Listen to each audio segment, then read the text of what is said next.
Good morning, dear student.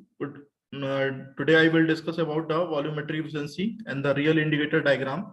This is the part of Unit 4, which is the reciprocating air compressor and the rotary compressor. And subject name is Thermal Engineering Gas Dynamics, semester 6. This is the outline of today lecture. Volumetric efficiency. What do you mean by the actual indicator diagram for the single stage, for the double stage, actual PV diagram, and what is the meaning of free air delivery. So this is the diagram in which the volumetric efficiency is represented. So volumetric efficiency, it is the ratio of the actual volume upon the theoretical volume. तो theoretical volume आपका जितना अंदर mixture में maximum आ सकता है, it is depending on the cylinder dimensions, depending on the cylinder diameter and the piston stroke length, and the actual volume it is depending on the atmospheric condition कि वहां पे कितना नॉर्मल टेम्परेचर और pressure है उसके ऊपर depend करता है. तो this is the volumetric efficiency on the formulate base, that is the mass of air. It is represented here, mass of air to the mass of displacement air. कितनी displacement हो रही है air और free air conditions के हिसाब से, that is the ratio of that function. So volumetric efficiency is represented here and can be also defined in the volumetric form, volume form, that is the actual volume of air getting in the cylinder with respect to the free air condition, and the VD, that is the displacement volume of the cylinder.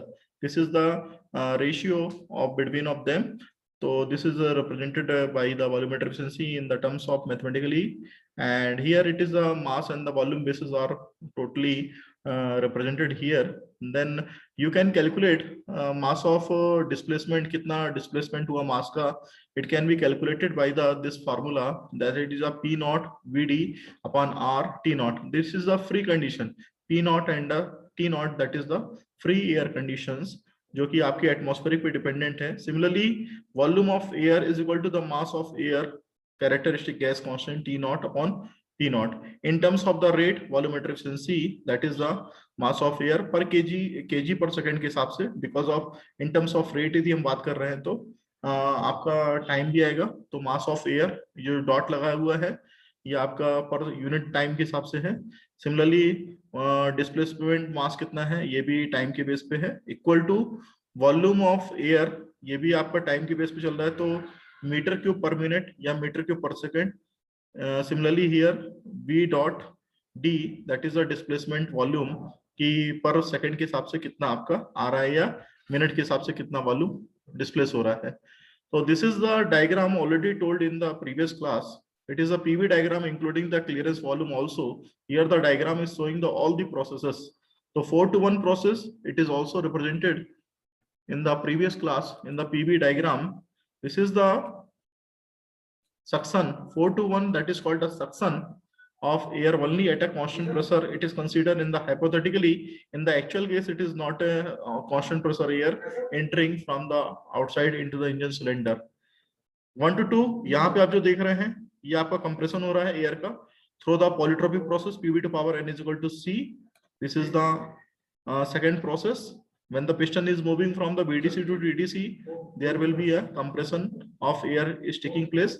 2 to 3, this is the discharge of air take place at a constant pressure. It is taking place. 3 to 4, it is the isentropic expansion. Here it is a process, isentropic expansion. The compression and the expansion both follow the law PV to power n is equal to C.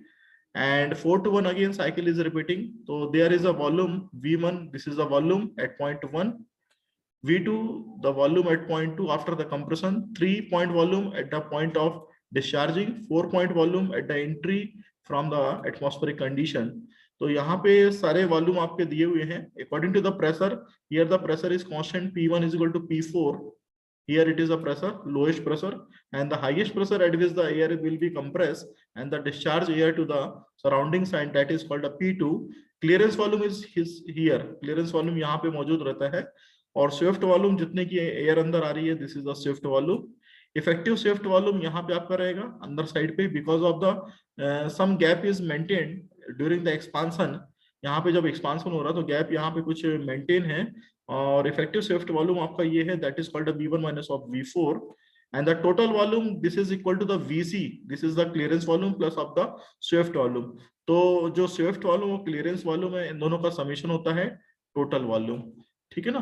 तो here the volumetric form की volumetric efficiency को किस तरीके से आप define करेंगे, तो effective कितना स्विफ्ट वॉल्यूम आया है, कितना इफेक्टिव स्विफ्ट वॉल्यूम है, ये यहाँ पे लिखा हुआ है, that is the V1 minus of V4, और स्विफ्ट वॉल्यूम कितना इफेक्टिव आया है, स्विफ्ट वॉल्यूम आपका कितना थ्योरेटिकल चल रहा है। इफेक्टिव स्विफ्ट वॉल्यूम आपका डिपेंड करेगा फ्री एयर कंडीशन पे, और जो स्विफ्ट वॉल्यूम है वो डिपेंड करेगा आपका सिलेंडर डायमेंशन पे। तो सिलेंडर के डायमेंशन के हिसाब से V1 माइनस ऑफ V3 है, जो अंदर ज्यादा रहता है कंपेरिंग टू द अंदर जितनी एयर आ रही है वॉल्यूमेट्रिक फॉर्म में। तो V1 minus of V4 that is the effective swift volume, and the swift volume that is the theoretical form V1 minus of V3, and the clearance ratio that is the clearance volume upon the swift volume, that is the ratio।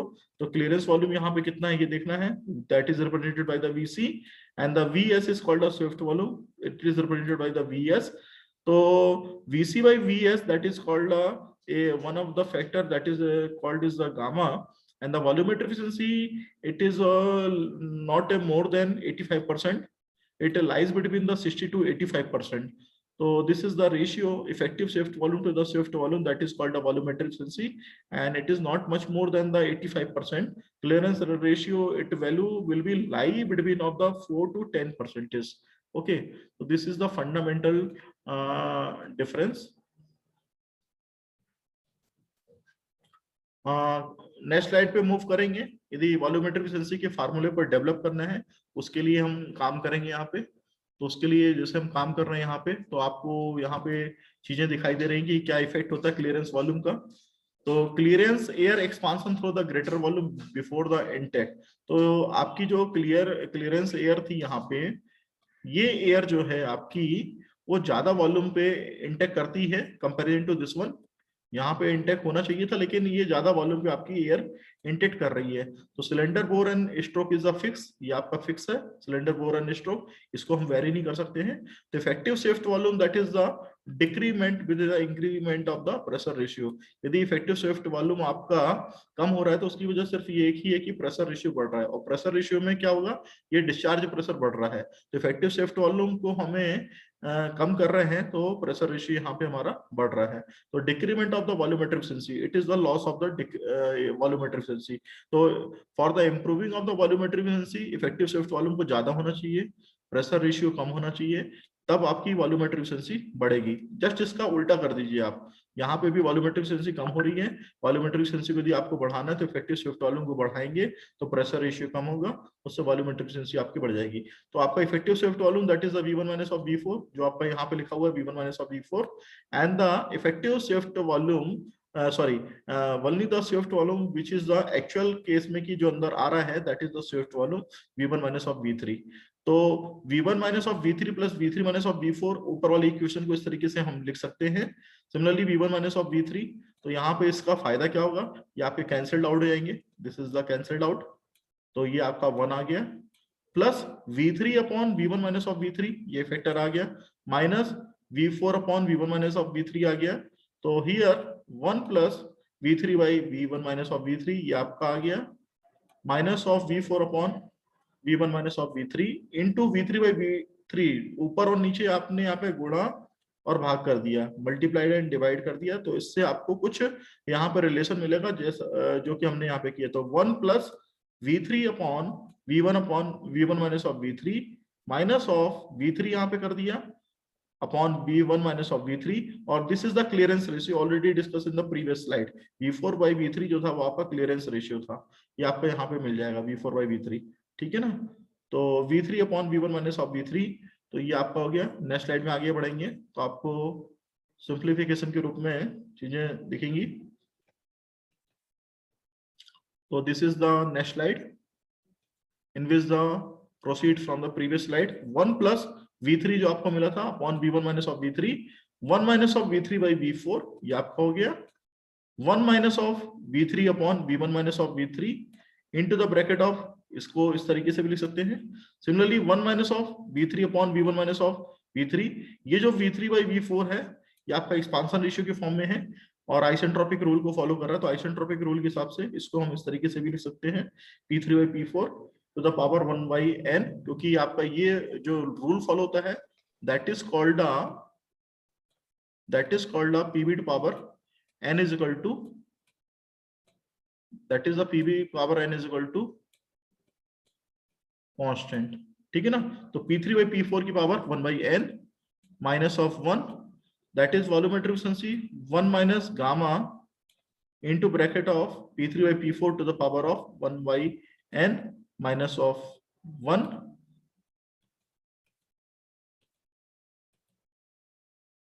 Actual indicator diagram for the single stage reciprocating compressor, यहाँ पे actual indicator diagram है जिसमें कि आप देख रहे हैं कि कांस्टेंट प्रेशर पे सक्शन ना होके थोड़ा सा कम प्रेशर पे सक्शन हो रहा है। यहाँ पे सक्शन की जो स्टार्टिंग है, कंप्रेशन की स्टार्टिंग यहाँ पे हो रही है, थोड़ा सी पॉइंट नीचे आ गया है, आप देख रहे हैं पहले सी पॉइंट यहाँ पे होता था लेकिन सी पॉइंट नीचे आ गया है due to the pressure loss, due to the frictional loss, due to the valve inertia, जिसके कारण से कि प्रेशर लॉस हो रहा है। And after that compression not follow the PV to power n is equal to C, it follow the any other law. Compression जरूरी नहीं कि PV power n is equal to C को फॉलो करे।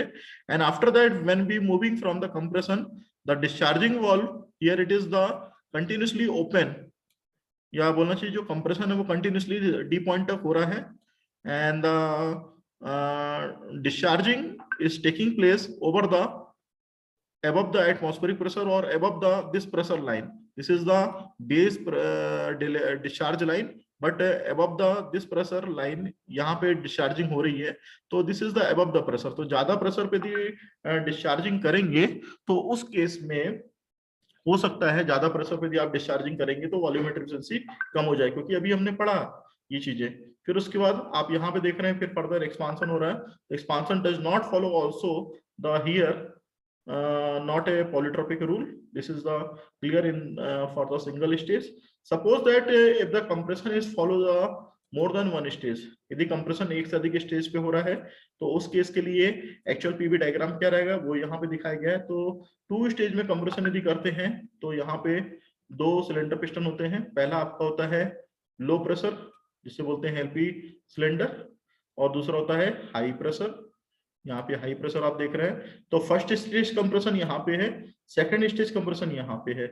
तो सेकंड स्टेज कंप्रेशन में भी आप देख रहे हैं कि जो प्रेशर लॉस वगैरह हो रहे हैं जो कि कम प्रेशर पे हो रहा है, जो कि यहाँ पे ज्यादा प्रेशर पे हो रहा है, this is the due to the pressure loss, due to the valve inertia, due to the valve not opening at a time, and the valve inertia and frictional losses, जिसके कारण से कि प्रेशर की value कम या ज्यादा हो रही है।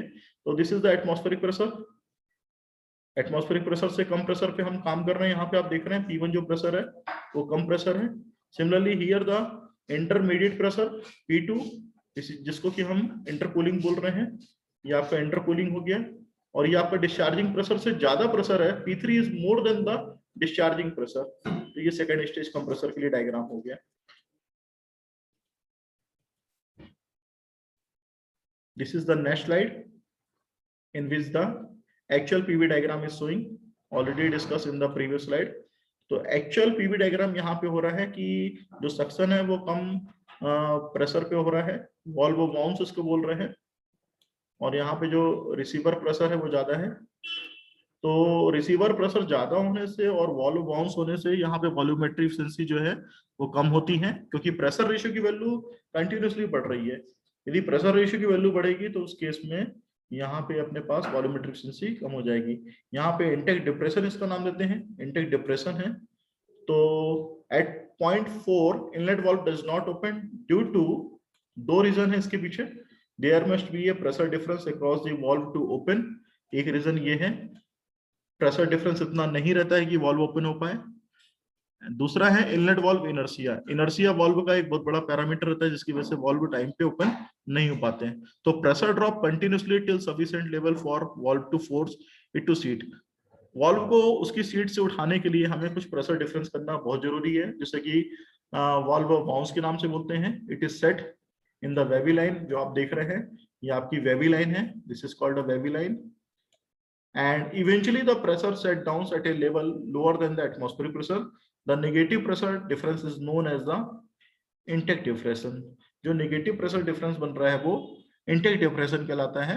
Similarly, situation appears at point 2 at the start of delivery, यहाँ पे डिलीवरी स्टार्ट हो जानी चाहिए पॉइंट 2 पे, लेकिन डिलीवरी स्टार्ट नहीं हो रही है, तो pressure rise followed by the valve bounce हो रहा है, then pressure settles at a level higher than the delivery pressure level.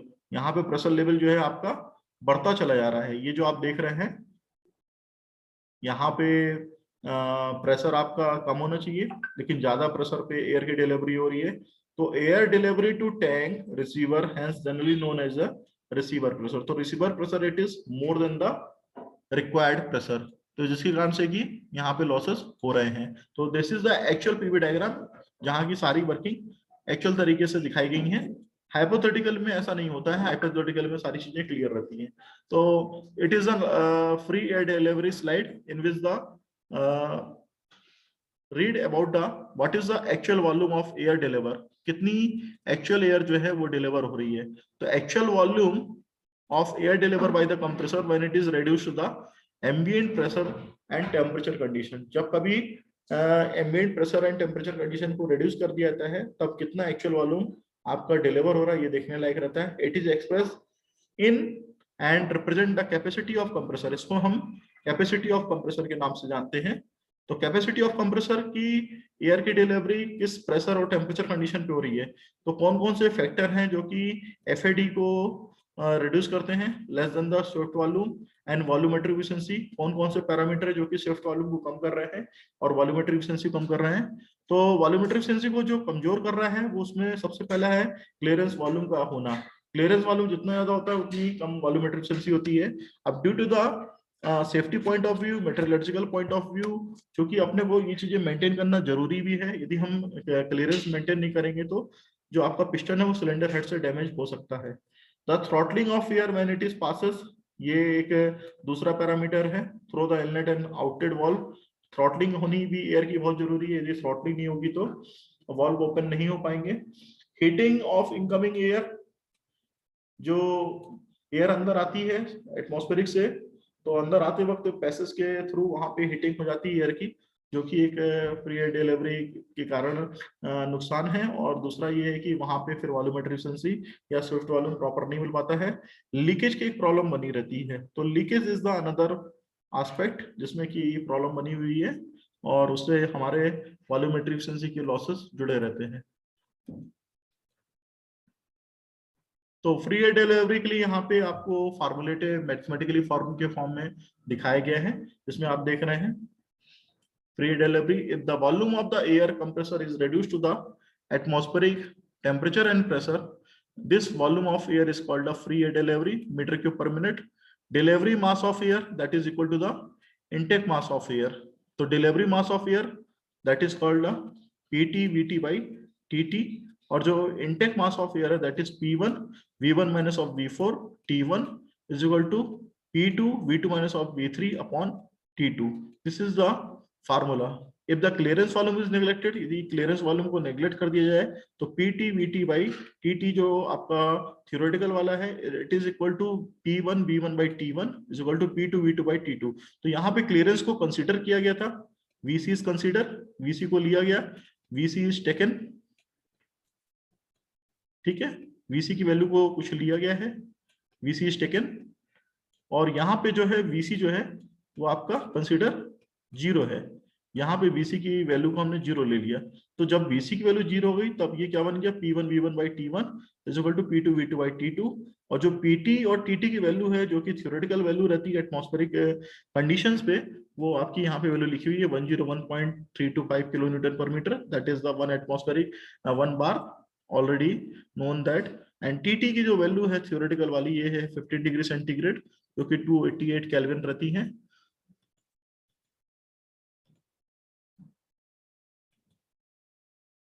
So this is the today lecture. If you have any doubt, please ask.